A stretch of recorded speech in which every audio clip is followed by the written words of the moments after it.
नमस्ते, मेरा नाम अनिल शारदा है और आप दी जर्नलिस्ट अड्डा देख रहे हैं। बिहार सफ़र का ये 18वां दिन है। इस वक्त हम नालंदा में हैं और नालंदा मुख्यमंत्री साहब का गृह ज़िला भी है। यहाँ पे तमाम डेवलपमेंट हो भी रहे हैं, कुछ ऐसे भी हैं जो बाकी हैं, और इन्हीं सारी चीज़ों पे चर्चा करने के लिए आज हमारे साथ बिहार सरकार के रूरल डेवलपमेंट मिनिस्टर और पार्लियामेंट्री अफेयर्स के मिनिस्टर श्री श्रवण कुमार जी हमारे साथ हैं।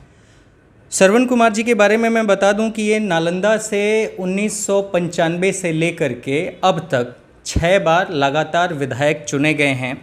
इसी के साथ अगर कुछ और चीज़ें मैं बताऊं तो इन्होंने पहली बार जो चुनाव लड़ा था वो 1985 में दमकीपा पार्टी से लड़ा था। कर्पूरी ठाकुर साहब की ये पार्टी थी, दलित मजदूर किसान पार्टी। उसके बाद 1990 में जनता दल से ही चुनाव इन्होंने लड़ा और ये दोनों बार उस समय अपना चुनाव ये हार गए। उसके बाद से बारी आती है 1995 की, समता पार्टी से ये चुनाव लड़ते हैं, पहली बार जीतकर विधानसभा जाते हैं। फिर सन 2000 में जनता दल से चुनाव लड़ते हैं और जीतते हैं, और फिर ये जो सिलसिला जीतने का शुरू होता है वो अब भी बदस्तूर जारी है। अब आगे की स्टोरी ये है कि इनसे कुछ सवाल हैं। क्योंकि कोरोना पेंडेमिक अभी है और 3 महीने तक जो देश था वो लॉकडाउन में था। बिहार में भी 3 महीने तक लगातार लॉकडाउन रहा। लॉकडाउन के दौरान तमाम तरह की परेशानियां रही। आपने देखा कि पूरे देश भर से जो मज़दूर थे वो पैदल ही अपने घरों को आने के लिए लगे हुए थे। बिहार में भी कई ऐसे मज़दूर, हज़ारों की संख्या में, लाखों की संख्या में मज़दूर सड़कों पर चलते आए। अभी अगर हम बिहार में हैं तो बात बिहार की ही करेंगे। और पहला जो मेरा इनसे सवाल रहेगा कि जो मज़दूर वहाँ से आ गए हैं बिहार में, तो उनके जॉब के लिए क्या कुछ किया जा रहा है, मनरेगा के द्वारा क्या कुछ किया जा रहा है, इस पे मेरा ये पहला सवाल है। सर, सबसे पहले मैं आपको और आपके चैनल के सभी लोगों को मैं धन्यवाद देना चाहता हूं कि आप बिहार शरीफ आकर के और बिहार के समस्याओं को जानने की कोशिश किया और क्या क्या सरकार समाधान कर रही है इसके बारे में भी आपने जानने का प्रयास किया। इसके लिए आपको धन्यवाद देना चाहता हूं। अभी बिहार से बाहर जो हमारे श्रमिक गए थे वो आ रहे हैं, लौट रहे हैं और लौटे भी हैं। जो लोग लौटे हैं उनको क्वारंटाइन सेंटर में रखा गया और क्वारंटाइन सेंटर में रख कर के वहीं पर बिहार के मुख्यमंत्री जी ने निर्देश दिया था कि वहाँ पर जो हमारे प्रवासी आ रहे हैं, श्रमिक आ रहे हैं, उनका स्किल टेस्ट होना चाहिए, जांच होना चाहिए। क्या उनके अंदर क्या क्या प्रतिभा है, कौन सा काम कर सकते हैं, किस प्रकार की हुनर है उनके अंदर, इसके लिए बिहार के मुख्यमंत्री जी ने निर्देश दिया और उसका वहाँ पर सर्वेक्षण किया गया और उसकी सूची तैयार की गई है। और हमने भी मनरेगा में जो काम करने वाले लोग थे उनका भी हमने सूची वहाँ पर तैयार किया और 9 तारीख तक जो हमारे आंकड़े हैं 1,55,000 से अधिक श्रमिकों ने जॉब कार्ड का निर्माण कराया है और उन्होंने कहा है कि हम मनरेगा में काम करना चाहते हैं, इसलिए उनको हमने जॉब कार्ड वहीं पर बना दिया। और जब वो क्वारंटाइन सेंटर से 14 दिन के बाद घर लौटे हैं तो जिन लोगों ने काम मांगा उनको हमने काम भी दिया है, उनके ग्राम में, उनके ग्राम पंचायत में, उनके प्रखंड में। तो इस प्रकार से हम श्रमिकों को काम दे रहे हैं और जितने श्रमिक मनरेगा में काम चाहेंगे उनको काम में कोई परेशानी नहीं है। और आपको ये इस बात की जानकारी आपके माध्यम से दर्शकों को भी कराना चाहता हूँ, बिहार के लोगों को, कि 9 तारीख तक 19,06,000 से ज़्यादा श्रमिकों ने मनरेगा में काम किया जी। और बिहार में आज के तारीख में जो हमारी योजनाएं चल रही है 2020-21 में 3,86,000 से भी ज़्यादा योजना पर हमारा काम चल रहा है। तो जो हमारे श्रमिक मनरेगा में काम चाहेंगे उनको हम लोग काम देंगे, काम की कोई दिक्कत नहीं है और 194 रुपया के हिसाब से उनको भुगतान किया जाएगा। ये काम कोरोना संक्रामक पैदा होने के बाद ये बड़े पैमाने पर राज्य में श्रमिकों को काम देने का काम मनरेगा योजना से हो रहा है। मैं हाल ही में कुछ दिन पहले बेगूसराय में था सर, और वहाँ का एक पबड़ा पंचायत है। वहाँ पे कई ऐसे लोगों के आरोप भी हैं कि जो मुखिया हैं, जो मनरेगा में काम करवा रहे हैं, जो भी गांव के काम हो रहे हैं, उसमें क्या है कि वो अपने पंचायतों के लोगों को काम ना दे करके जो ऑलरेडी नोटिफाई किए हुए मज़दूर हैं उन्हीं से काम करवाया जा रहा है। तो पंचायत के लोगों की परेशानियां हैं कि हमें क्यों नहीं वो काम मिल रहा है। देखिए, ये मनरेगा का जो काम है वो मांग आधारित काम है। अगर आप काम मांगिएगा तो हम आपको काम देंगे, और उसमें नियम बना हुआ है कि अगर आप आवेदन आज दिया है और 15 दिन के अंदर आपको काम नहीं मिला तो निश्चित रूप से आपको 15 दिन के बाद 16वां दिन आपको 194 रुपया के हिसाब से उनको भुगतान करना पड़ेगा। ये नियमावली में प्रावधान है। उन्हें काम मिले या ना नहीं मिले। और जहाँ तक कि आप कह रहे हैं कि उस पंचायत के लोगों से काम नहीं कराया जा रहा है, दूसरे पंचायत के लोगों से काम कराया जा रहा है, आपने पंचायत का नाम बताया है। वहाँ आज ही हम टेलीफोनिक मैसेज दे करके वहाँ के विकास आयुक्त को निर्देश देंगे कि संबंधित पंचायतों के मनरेगा के मज़दूरों को जॉब कार्ड किनका है, उस पंचायत का है कि दूसरे पंचायत का है या दूसरे प्रखंड का है या दूसरे राज्य का है, उसका पूरा वेरिफिकेशन करा करके अगर इस तरह की कार्रवाई, इस तरह का कृत्य अगर कोई हमारे जनप्रतिनिधि या हमारा अधिकारी कर रहा है तो उन पर हम सख्त कार्रवाई करेंगे। और मज़दूर जो हमको काम मांग रहे हैं उनको भी हम जॉब कार्ड बना के उनको काम देने का निर्देश अधिकारियों को मैं दूंगा। ठीक है। सर, अगला सवाल मेरा आपसे ये रहेगा कि इस समय पूरा कोरोना पेंडेमिक चल रहा है, कोरोना से पूरा देश इस समय जूझ रहा है, बिहार भी उससे अछूता नहीं है।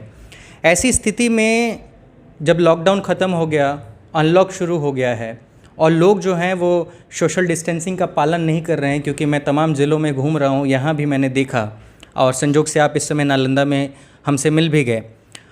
मैं ये जानना चाह रहा हूँ कि ऐसे दौर में सरकार कोरोना से लड़ने के लिए क्या नए तरीकों पर काम कर रही है, क्या उनका अगला स्टेप है? देखिए, प्रचार प्रसार तो काफ़ी हुआ है, लोगों में जागृति भी काफ़ी आई है, और आपको जानकर आश्चर्य भी होगा, प्रसन्नता भी होगी कि आज गांव में स्थिति ये आ गई है कि कोई अगर बाहर से व्यक्ति आया है तो गांव में तभी प्रवेश कर सकेगा जब वो चिकित्सक से मिलेगा, चिकित्सक उनको इजाज़त देंगे गांव जाने का, घर जाने का, परिवार तक जाने का, तभी वो गांव जा सकता है। तो गांव के लोग तो सजग हैं। जहाँ तक शारीरिक दूरी बना करके रहने का सवाल है तो इसमें थोड़ी बहुत देखते हैं कि कमी है, लेकिन उसके प्रचार प्रसार के लिए काम किया जा रहा है।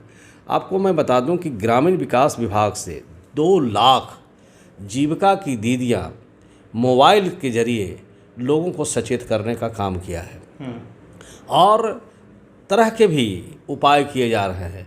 जो हमारे सोशल वर्कर हैं, जो हमारे जननेता हैं, जो हमारे सामाजिक कार्यकर्ता, जो हमारे चिकित्सक हैं, जो हमारे काम करते हैं पुलिस में, जो काम कर रहे हैं चिकित्सा में, कंपाउंडर हैं, नर्स हैं, ये सब लोगों के माध्यम से लोगों तक संदेश पहुंचाया जा रहा है कि अभी का जो समय है, जब लॉकडाउन ख़त्म हो गया तो लॉकडाउन ख़त्म होने के बाद और भी परिस्थितियां ख़राब होगी, इसलिए अभी और ज़्यादा सचेत रहने की ज़रूरत है।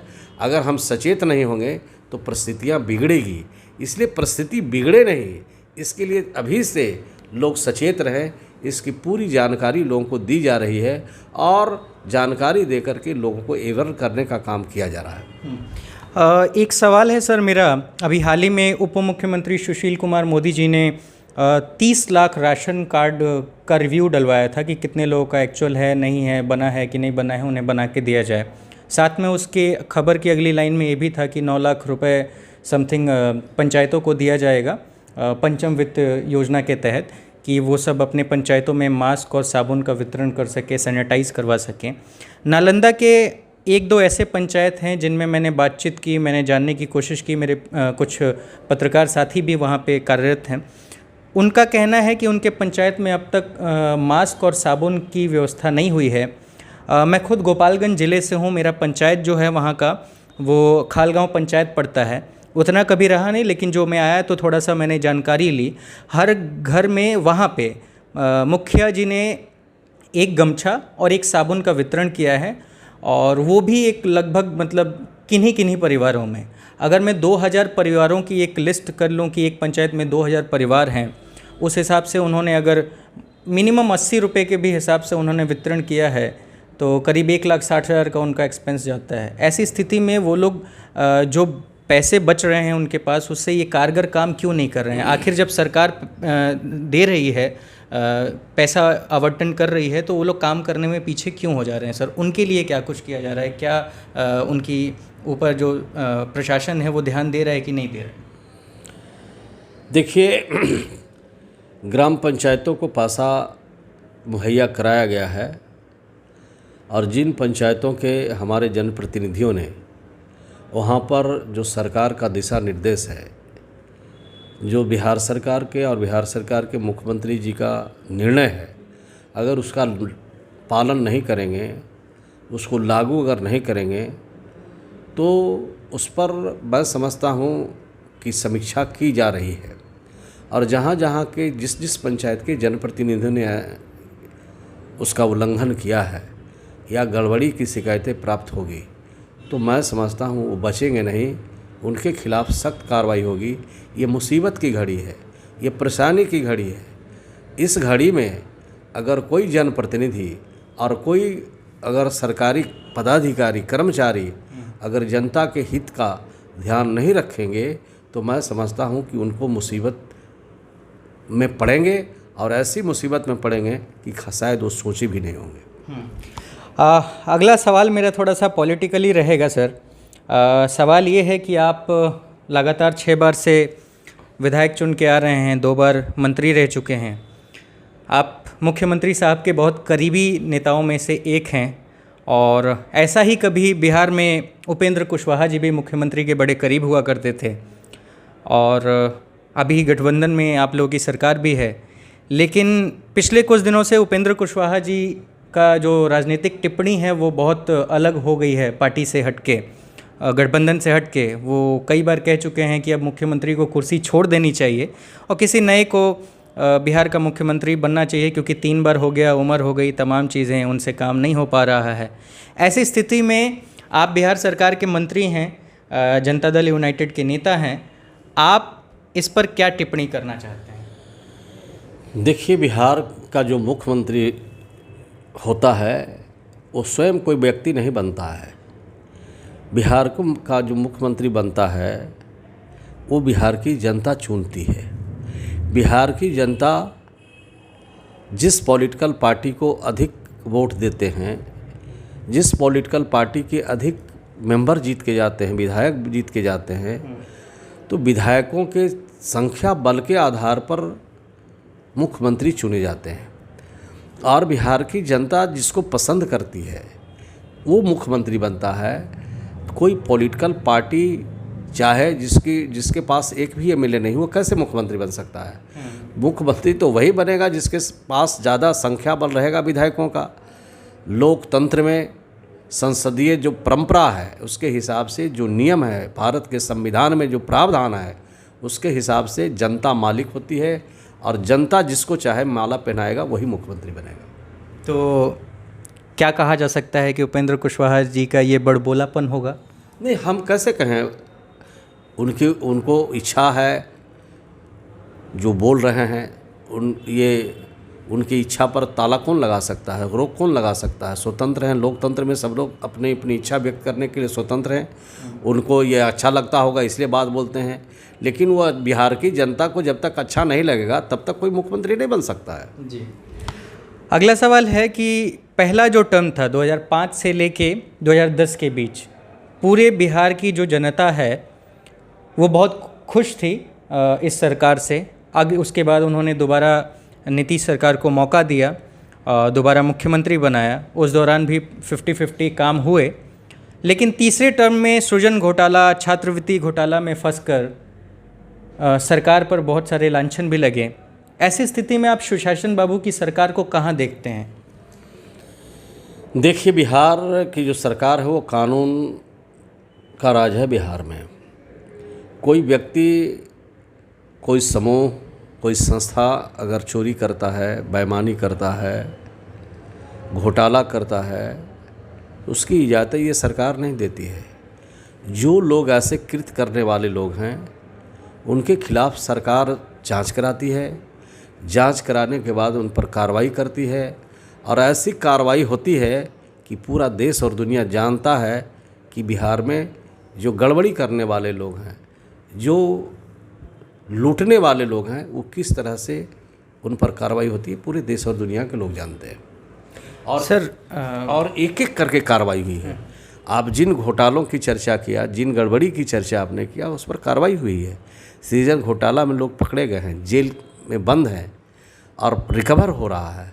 और इसके अलावे और भी तरह की जो यहाँ पर गड़बड़ी करने वाले लोग हैं, चाहे कितने बड़े कद्दावर क्यों नहीं हो, वो कानून के हिसाब से बचने वाले नहीं। तो मतलब सरकार इस पे ध्यान दे रही है और जो उसके ऊपर लांछन लगे हैं उसे मिटाने की कोशिश कर रही है। ठीक है। कानून व्यवस्था बिहार में सर लचर है इस समय। आपने गोपालगंज को देखा होगा, हाल ही में ट्रिपल मर्डर केस हुआ वहाँ पे। तेजस्वी जी ने पूरा का पूरा पटना में माहौल गरमा दिया वहाँ पे जाने के लिए। कोरोना पेंडेमिक में वो अपने विधायकों के साथ जाने की बातचीत कर रहे थे।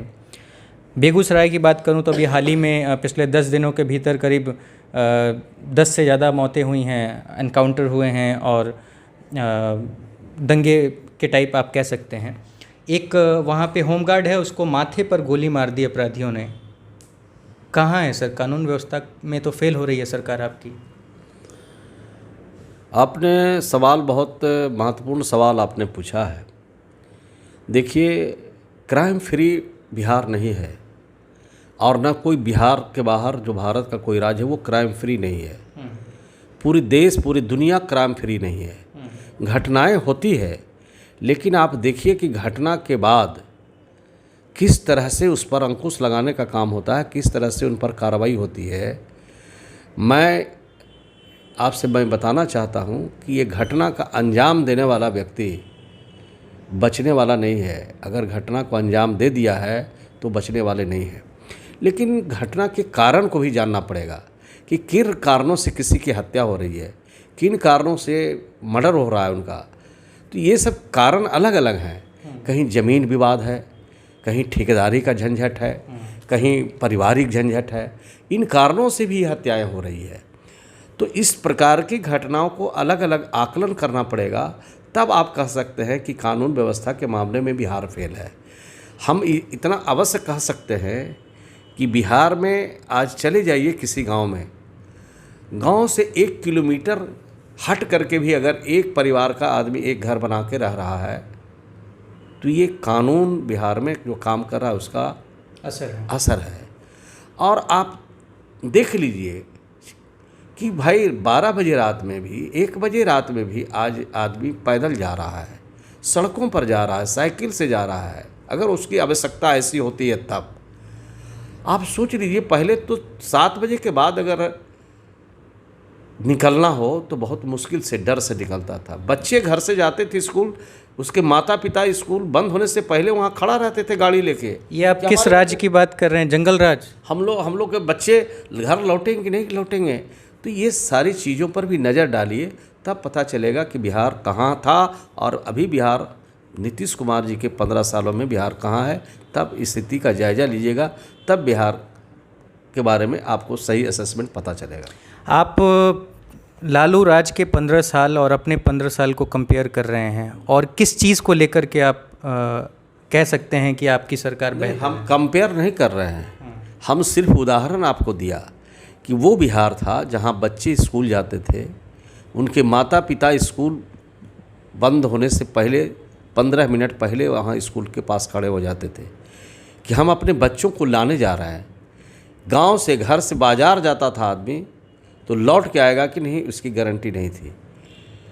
लेकिन छिटपुट घटनाएं अभी भी हो रही है। ऐसी बात नहीं है कि छिटपुट घटना नहीं हो रही है, लेकिन जो छिटपुट घटना करने वाले लोग हैं उन पर सरकार सख्त है, सख्त कार्रवाई कर रहा है। मैं समझता हूँ कि सरकार की सख्त कार्रवाई से जो अपराधी हैं, जो अपराध को अंजाम देना चाहते हैं, उसमें दहशत का भी माहौल है। और मैं समझता हूँ आने वाले दिनों में और भी इस तरह से हम लोग बेहतर कानून व्यवस्था का संधारण करेंगे ताकि और राज्य में बेहतर कानून व्यवस्था हो सके। तेजस्वी और लालू यादव की पार्टी लगातार हमले कर रही है अभी के वर्तमान सरकार पे, और उनका कहना है कि अब नीतीश कुमार की सरकार नहीं आएगी, और जिस तरीके के घोटाले हुए, जिस तरीके का इनका प्रशासनिक जो कार्यकाल रहा वो सही नहीं है, फेल हुए हैं हर मुद्दे पे। ऐसी स्थिति में आप आरजेडी को कहाँ देखते हैं? देखिए, जो विपक्ष में लोग हैं वो क्या कहेंगे कि नीतीश कुमार फिर से मुख्यमंत्री बनेंगे, क्या कहेंगे कि जो सरकार है वो पुनः बनेगी। नीतीश कुमार ने जो काम किया है उसका जोड़ा देश का कोई राज नहीं लगा सका आज तक, और जो हम लोगों ने काम किया बिहार में उसका देखा देखी दूसरे राज्यों में काम हो रहा है। देश के प्रधानमंत्री आदरणीय नरेंद्र मोदी जी को भी कहना पड़ता है कि ये योजना जो बिहार में नल जल की है इसको पूरे देश में हम लागू करेंगे। तो ऐसा काम कर 7 निश्चय हम लोग बिहार में लागू किया है, जहां आज़ादी के इतने दिनों बाद भी लोगों को शुद्ध पानी पीने का नहीं मिलता था, और ये 2020 के आखिरी तक हर घर में नल का पानी पहुंच जाएगा। पानी में आर्सेनिक है, फ्लोराइड है, लौह पाया जाता है, प्रदूषित पानी पीने से आदमी बीमार पड़ता है। अभी ये जो त्रासदी आई है, अभी जो नया जो बीमारी पैदा हुआ है देश और दुनिया में, बिहार अछूता नहीं है। और वैसे समय में जो हमारे प्रवासी थे दूसरे राज्यों में, उनको 1000 रुपया तत्काल सहायता बिहार की सरकार ने भेजा।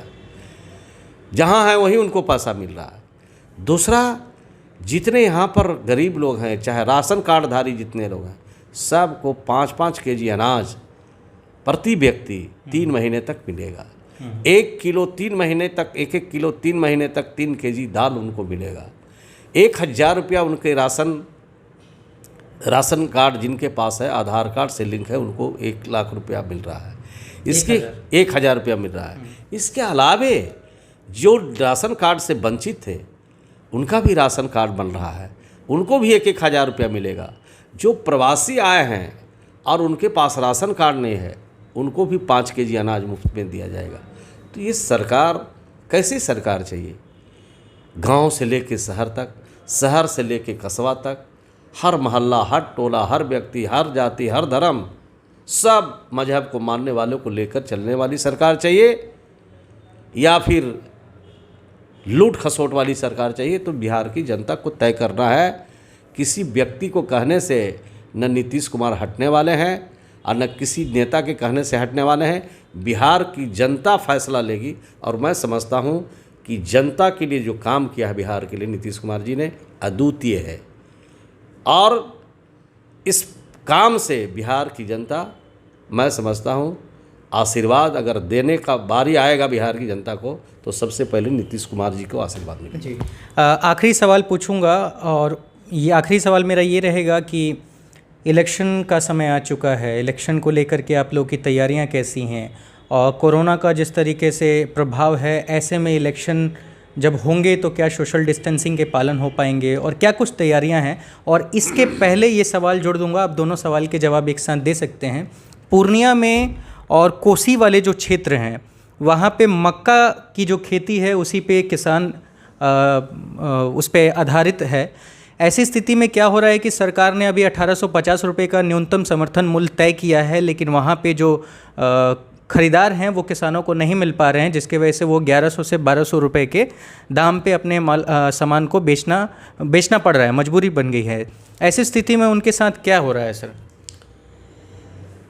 देखिए, अभी हम लोग चुनाव के मूड में नहीं हैं।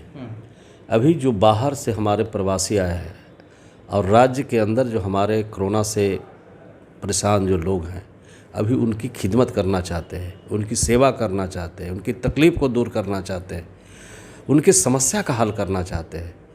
और जब इलेक्शन कमीशन चुनाव कराएगा तो हम लोग तो मैदान में ही हैं, हम लोग तो उनके दुख और सुख में घूम रहे हैं, तो मैदान में है। हमारे लिए कोई बड़ी चुनौती चुनाव नहीं है। जब चुनाव घोषणा होगा तो हम लोग उसमें देखेंगे। जहाँ तक पूर्णिया में मक्का के किसानों के बारे में आपने पूछा, तो ये मक्का का जो उत्पादन का केंद्र है हमारा, आप बेगूसराय से शुरू हो जाता है, समस्तीपुर से शुरू हो जाता है, मुजफ्फरपुर से शुरू हो जाता है, और पूरा कोसी का इलाका और कोसी के अलावे पूर्णिया का इलाका जो है वो मक्का उत्पादन अच्छा होता है। बिहार की सरकार ने जो फैसला लिया है कि हम जो मक्का के किसान हैं उनकी ख़रीदारी करेंगे तो ख़रीदारी होगी। थोड़ी बहुत इधर उधर दिक्कत हो रही होगी, लेकिन मैं समझता हूँ कि जो हम पैक्स के माध्यम से जो हम अनाज खरीदते हैं, हम चाहे गेहूँ खरीदते हैं, चाहे हम धान खरीदते हैं, तो उसी प्रकार से इन किसानों की खरीदारी होगी। और मैं समझता हूँ कि जो सरकार ने निर्धारित मूल्य तय किया है वो मिलेगा। और किसानों के हित के लिए बिहार की सरकार और बिहार के मुख्यमंत्री लगातार काम कर रहे हैं। उनके अगर फसल नुकसान हुए हैं तो उसमें भी हम लोगों ने सहायता की है। वो अगर किसान हमारे अच्छा फसल पैदा करना चाहते हैं तो उसके लिए जो इक्विपमेंट्स लगते हैं, मशीनरी उनका जो उपयोग करते हैं, उसके लिए हम लोग उनको अनुदान देते हैं। बीज है उसके वो भी अनुदान देते हैं। अगर हमारे कृषक खेत में अगर पंप लगाना चाहते हैं तो उसके लिए भी अनुदान देते हैं। तो किसानों को प्रोत्साहित करना हमारा पहला दायित्व है इस राज्य का, क्योंकि हम खेती पर ही आधारित हैं बिहार के लोग। और जब तक खेती उत्तम नहीं होगी, पैदावार हमारा नहीं बढ़ेगा, तब तक बिहार खुशहाल नहीं हो सकता। अब इंटरव्यू मेरा ख़त्म होगा, लेकिन इसके पहले मैं एक जानकारी दे देना चाहता हूं आपको, क्योंकि आप मंत्री हैं बिहार सरकार में और ये जानना आपके लिए ज़रूरी भी है। मैं पिछले हफ्ते समस्तीपुर में था। समस्तीपुर में एक पंचायत है, पंचायत का नाम मुझे पुरुषोत्तमपुर अनु है। पुरुषोत्तमपुर अनु में ये पंचायत है, उसमें पैक्स अध्यक्ष हैं। पैक्स अध्यक्ष ने 73 किसानों का उसमें रजिस्ट्रेशन किया है और रजिस्ट्रेशन करने के बाद करीब 4,800 मैट्रिक टन के समथिंग गेहूं खरीदी गई है उसमें। और 2019-20 का साल का टेन्योर दिया गया है उसमें एक धांधली हो रखी है सर। धांधली ये है सर कि वहाँ पे ऐसे कितने ही किसानों का फर्जी रजिस्ट्रेशन कराया गया है जिनके पास 5 कट्ठे का ज़मीन नहीं है। वो वीडियो मैंने शूट किया था, अब तक करीब हज़ारों में उसके व्यूज़ हैं, लोगों ने देखा है, क्यूरीज आ रही हैं कि हाँ ऐसे कई सारे पंचायतों में भी हो रहा है। और वहाँ पे जिस तरीके से एक स्थानीय पत्रकार हैं, उन्होंने पूरा डिटेल दिया है, प्रभात खबर के हैं, उन्होंने मुझे बताया कि किस तरीके से ये लोग पैक्स अध्यक्ष फर्जी किसानों के नाम पे धान की खरीद फरोख्त करते हैं और उनके जो पैक्स का गोदाम होता है उसमें धान मिलता भी नहीं है और कागज़ों में बस खरीद बिक्री हो रही है और सरकार को गुमराह किया जा रहा है। सरकार के पैसों का गलत इस्तेमाल किया जा रहा है पैक्स के अध्यक्षों के द्वारा। ऐसी स्थिति में सरकार क्या करेगी सर? लोकल लेवल पे क्यों नहीं आप लोग कुछ कर रहे हैं? जिस पंचायत का नाम आपने बताया है, आज ही मैं सहकारिता मंत्री से बात करूंगा और मैं कहूंगा सहकारिता मंत्री जी से कि उस पैक्स का, समस्तीपुर ज़िला का जिस पैक्स का नाम आपने बताया है उसकी जांच करावें और जांच में जो भी दोषी हों उन पर सख्त कार्रवाई करें, ताकि भविष्य में किसानों के साथ कोई छल नहीं करे, किसानों को कोई परेशान नहीं करे, किसानों के साथ ठगी का काम नहीं करे, किसानों को न्याय मिले, इसकी पूरी कोशिश की जाएगी। जी फिर ये इंटरव्यू हम लोग यहीं पे समाप्त करते हैं। अभी नालंदा हमने घूमना है, इसके बाद अलग अलग ज़िलों में जाना है। दोबारा पटना में मुलाकात होगी। तब तक के लिए इस वीडियो में सिर्फ इतना ही। मेरा नाम अनिल शारदा है। आप दी जर्नलिस्ट अड्डा देख रहे थे। धन्यवाद।